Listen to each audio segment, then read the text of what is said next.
क्या आपने सोचा है कि एक वैश्विक निर्णय भारत की अर्थव्यवस्था को कितना गहरा प्रभावित कर सकता है? हाल ही में अमेरिका द्वारा रूस पर लगाए गए नए ऑयल सैंक्शंस ने पूरी दुनिया में हलचल मचा दी है। लेकिन इन सैंक्शंस का भारत पर क्या असर पड़ने वाला है? क्या हमारी अर्थव्यवस्था इस झटके को संभाल पाएगी? आइए, इस गंभीर और जटिल स्थिति को गहराई से समझते हैं। आप पहले से जानते हैं कि भारत की अर्थव्यवस्था कई चुनौतियों का सामना कर रही है।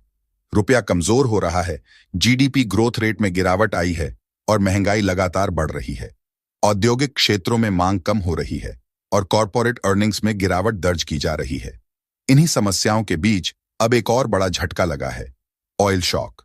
अमेरिका के नए सैंक्शंस ने भारत के लिए सस्ती दरों पर मिलने वाले रूसी तेल को एक सवालिया निशान के नीचे ला खड़ा किया है। अमेरिका ने रूस की कुछ प्रमुख ऑयल कंपनियों और उनके 183 टैंकरों पर प्रतिबंध लगा दिया है। ये टैंकर रूस से दुनिया भर में तेल पहुंचाने का अहम साधन है। अमेरिकी प्रशासन का कहना है कि इन टैंकरों का इस्तेमाल करने पर दूसरे देशों पर भी सेकेंडरी सैंक्शंस लगाए जा सकते हैं। इसका सीधा मतलब यह है कि अगर भारत इन टैंकरों से तेल खरीदने की कोशिश करता है तो भारत पर भी प्रतिबंध लग सकते हैं। इससे भारतीय कंपनियों के लिए अंतर्राष्ट्रीय बाजारों में फंड्स जुटाना मुश्किल हो जाएगा और भारत अमेरिका व्यापार संबंधों पर भी असर पड़ सकता है। भारत अपनी तेल आवश्यकताओं का 88% आयात करता है, जिसमें से 40% हिस्सा अब रूस से आता है। रूस ने भारत को डिस्काउंट पर तेल देकर भारतीय अर्थव्यवस्था को काफी हद तक सहारा दिया था। हालांकि अब यह सस्ता तेल भारत को मिलना मुश्किल हो सकता है। अमेरिका के प्रतिबंधों के चलते भारत को दूसरे स्रोतों से तेल खरीदना पड़ेगा, लेकिन ये तेल महंगे दामों पर उपलब्ध होगा।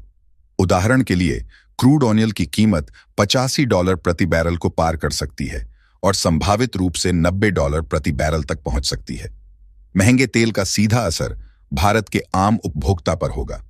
पेट्रोल डीजल की कीमतें बढ़ेंगी, जिससे महंगाई और तेज हो जाएगी। महंगाई बढ़ने पर आरबीआई रेपो रेट में कटौती करने से बचेगा, जिससे आर्थिक गतिविधियों में रुकावट आ सकती है। भारत के औद्योगिक और कृषि क्षेत्रों पर भी इसका प्रभाव पड़ेगा, क्योंकि उत्पादन की लागत बढ़ेगी। यह स्थिति एक इकोनॉमिक साइकिल का रूप ले सकती है, जहां महंगाई, मांग में कमी और ग्रोथ में गिरावट के बीच भारत फंसा रह सकता है। अब सवाल यह उठता है कि अगर रूस से तेल खरीदना मुश्किल हो जाए तो भारत के पास क्या विकल्प हैं? मिडिल ईस्ट और अमेरिका से तेल खरीदना एक विकल्प हो सकता है, लेकिन इसकी कीमत अधिक होगी। विनियमित तेल उत्पादन का सहारा लिया जा सकता है, लेकिन यह छोटे समय के लिए ही फायदेमंद होगा। एक आशा यह है कि अगर डोनाल्ड ट्रंप अगला चुनाव जीतते हैं तो शायद रूस यूक्रेन युद्ध समाप्त हो जाए और सैंक्शंस हट जाएं। हालांकि यह एक लंबा इंतजार हो सकता है।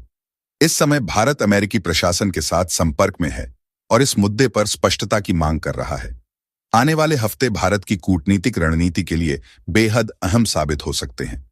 ट्रेंडिंग नाउ हिंदी के साथ जुड़े रहें और इस गंभीर मुद्दे पर अपने विचार नीचे कमेंट्स में जरूर बताएं।